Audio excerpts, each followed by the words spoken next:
اللہ تعالیٰ نے اس کائنات کو ایک خاص حکمت اور مقصد کے تحت پیدا فرمایا۔ آسمان، زمین، سورج، چاند، ستارے، ہوائیں، پہاڑ اور سمندر سب اللہ کے حکم سے وجود میں آئے۔ ہر مخلوق اپنی جگہ اللہ کی عظمت کی گواہ ہے۔ جب اللہ تعالیٰ نے زمین و آسمان کو پیدا فرما لیا اور فرشتوں کو نور سے پیدا کیا تو پھر اللہ تعالیٰ نے ایک ایسی مخلوق پیدا کرنے کا ارادہ فرمایا جو زمین پر اللہ کی خلافت سنبھالے۔ اللہ تعالیٰ نے فرشتوں سے فرمایا، میں زمین میں ایک خلیفہ بنانے والا ہوں۔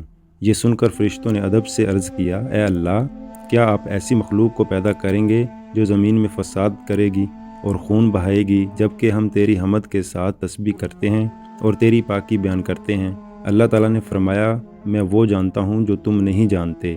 یہاں سے انسان کی تخلیق کا عظیم راز شروع ہوتا ہے۔ اللہ تعالیٰ نے انسان کو مٹی سے پیدا کرنے کا فیصلہ فرمایا۔ قرآن پاک میں واضح طور پر ذکر ہے کہ انسان کو مٹی سے بنایا گیا، پھر اسے گیلی مٹی میں بدلا گیا، پھر سڑی ہوئی مٹی بنائی گئی، پھر اللہ تعالیٰ نے اس میں اپنی طرف سے روح پھونکی۔ قرآن فرماتا ہے، اور بے شک ہم نے انسان کو سڑی ہوئی مٹی سے پیدا کیا۔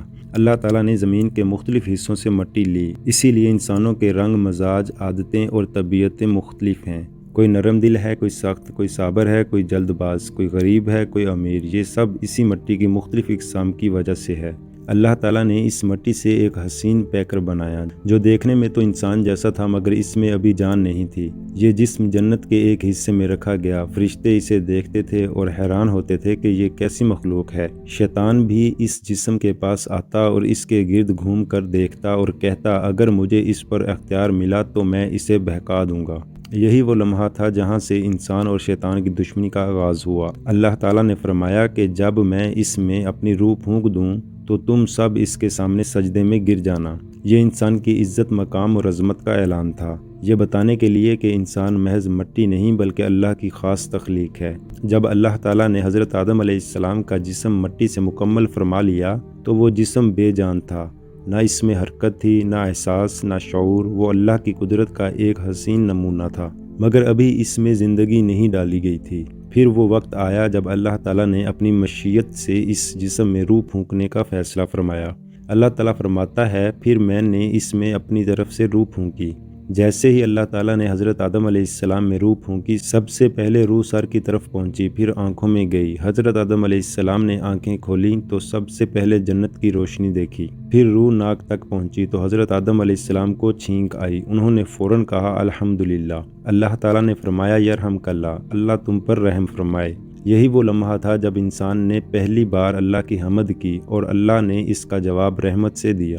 جب حضرت آدم علیہ السلام مکمل طور پر زندہ ہو گئے تو اللہ تعالیٰ نے فرشتوں کو حکم دیا، آدم کو سجدہ کرو۔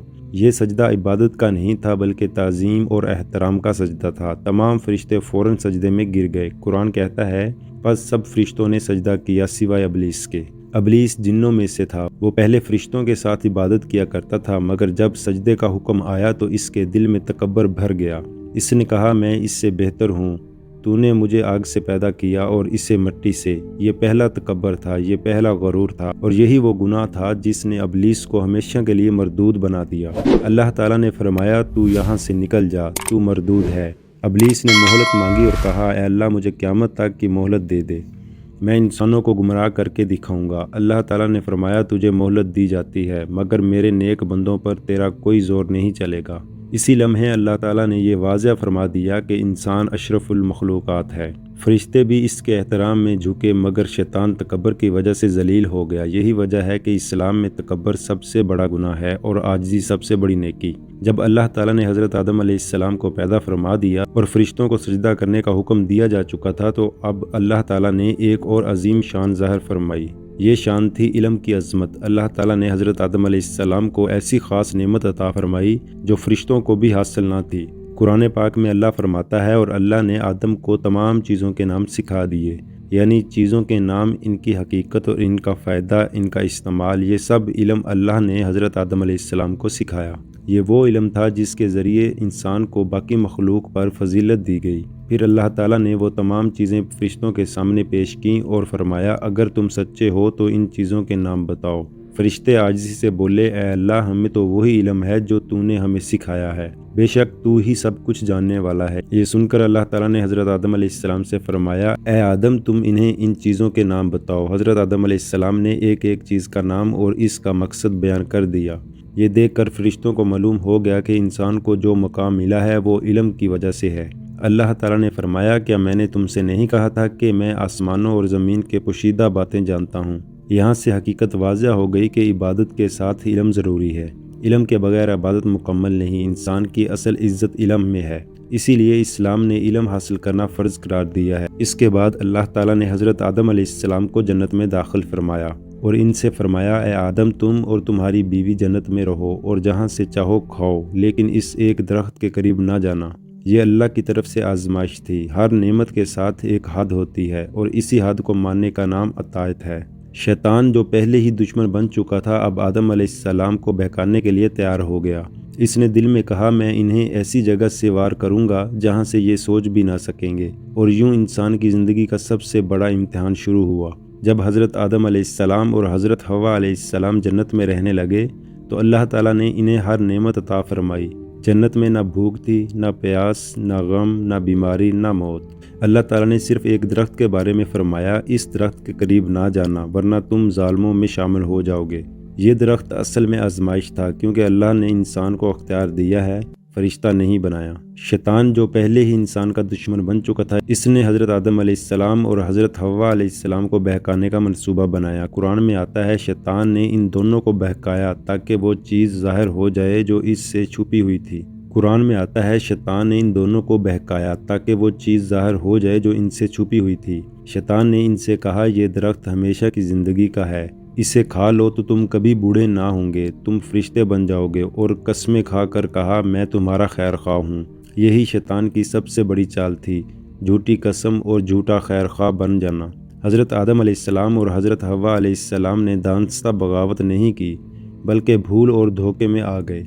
جیسے ہی انہوں نے اس درخت سے کھایا، ان پر اپنی غلطی واضح ہو گئی، شرم محسوس ہوئی، جنت کا لباس اتر گیا، وہ فوراً نادم ہو گئے۔ انہوں نے فوراً اللہ کی طرف رجوع کیا۔ حضرت آدم علیہ السلام اور حضرت حوا علیہ السلام نے فوراً یہ دعا پڑھی، اے ہمارے رب، ہم نے اپنی جانوں پر ظلم کیا، اگر تو نے ہمیں معاف نہ کیا اور ہم پر رحم نہ فرمایا تو ہم نقصان اٹھانے والوں میں سے ہو جائیں گے۔ یہ وہ الفاظ تھے جو اللہ نے خود آدم علیہ السلام کو سکھائے، اور پھر اللہ تعالیٰ نے فرمایا، میں نے تمہاری توبہ قبول کر لی۔ یہی وہ لمحہ تھا جہاں سے یہ ثابت ہو گیا کہ انسان خطا کر سکتا ہے، مگر توبہ سے اللہ راضی ہو جاتا ہے۔ اللہ کی رحمت اس کے غضب سے زیادہ ہے۔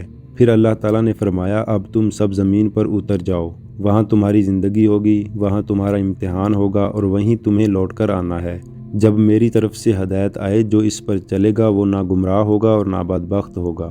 یہ پہلے انسان کی پیدائش کا واقعہ ہمیں سکھاتا ہے کہ انسان خطا کر سکتا ہے، مگر تکبر نہیں کرنا چاہیے، فوراً توبہ کرنی چاہیے۔ اللہ بہت زیادہ معاف کرنے والا ہے۔ شیطان ہمارا کھلا دشمن ہے۔ اصل کامیابی اللہ کی اطاعت میں ہے۔ حضرت آدم علیہ السلام سے شروع ہونے والا یہ سفر آج ہم تک پہنچا ہے۔ ہم سب ان کی اولاد ہیں اور ہم سب ایک ہی امتحان میں ہیں۔ جو اللہ کو مانے، اس کے حکم پر چلے اور گناہ کے بعد توبہ کرے، وہی کامیاب ہے۔